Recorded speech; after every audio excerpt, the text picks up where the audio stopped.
ભાવનગરમાં એક કમનસીબ ઘટના બની છે અને તે ઘટના અત્યારે ટોક ઓફ ધ ટાઉન બની છે, જેમાં નયનાબેન રબારી તેમના બે સંતાનો, મોટી દીકરી પૃથા અને એની ઉંમર પૃથાની 13 વર્ષ અને નાનો દીકરો એટલે ભવ્ય, તેની ઉંમર 9 વર્ષ.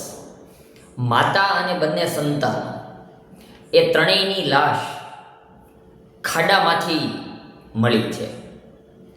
ભાવનગર શહેરના તળાજા રોડ ઉપર કાચનું મંદિર આવેલું છે, તેની સામેનો વિસ્તાર એ ફોરેસ્ટ કોલોની છે. એ ફોરેસ્ટ કોલોનીમાં રહેતો આ પરિવાર, નયનાબેનના પતિનું નામ શૈલેષ ખાંભલિયાનું નામ પોલીસ ખાતાએ બતાવેલું છે અને આ ગુનો ઉકેલવા માટે ભાવનગર પોલીસ એસપી નિતેશ પાંડે સાહેબના આગેવાની હેઠળ તેમના નેતૃત્વમાં ટીમ કામ કરી રહી છે. ઘટનાની વાત એવી હતી કે 5મી નવેમ્બરે શૈલેષ ખાંભલિયાએ, તેઓ પોતે ફોરેસ્ટ વિભાગમાં SCFની પોસ્ટ ધરાવે છે, ઉચ્ચ અધિકારી છે વન વિભાગમાં.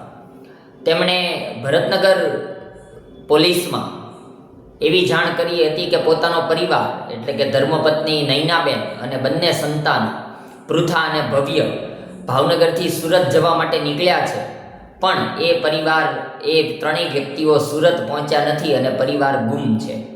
5મી નવેમ્બરે ભરતનગર પોલીસ સ્ટેશનમાં આ જાણવા જોગ ફરિયાદ થઈ હતી.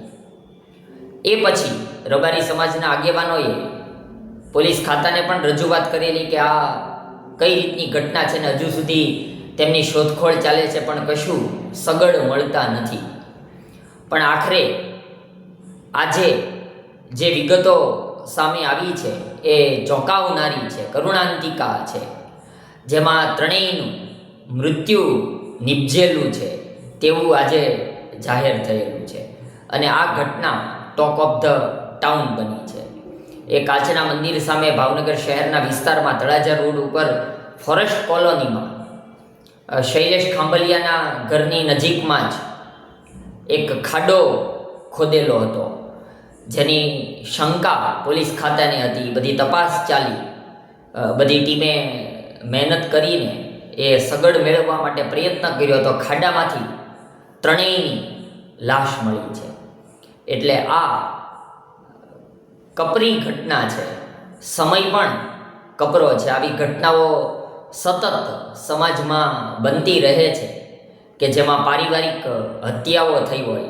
એ શું ઘટના હતી તેના માટે તો પોલીસ ખાતાએ શંકાઓ પણ અલગ અલગ રજૂ કરેલી છે, પણ જ્યાં સુધી તે ઘટનાના મૂળ સુધી પહોંચવામાં ન આવે, આગળની તપાસ ન થાય, શું બન્યું છે, કઈ રીતે હત્યા થઈ કે કઈ રીતે આ ખાડામાં લાશને દફનાવવામાં આવેલી છે, એ બધી વિગતો આગામી દિવસોમાં ખ્યાલ આવશે.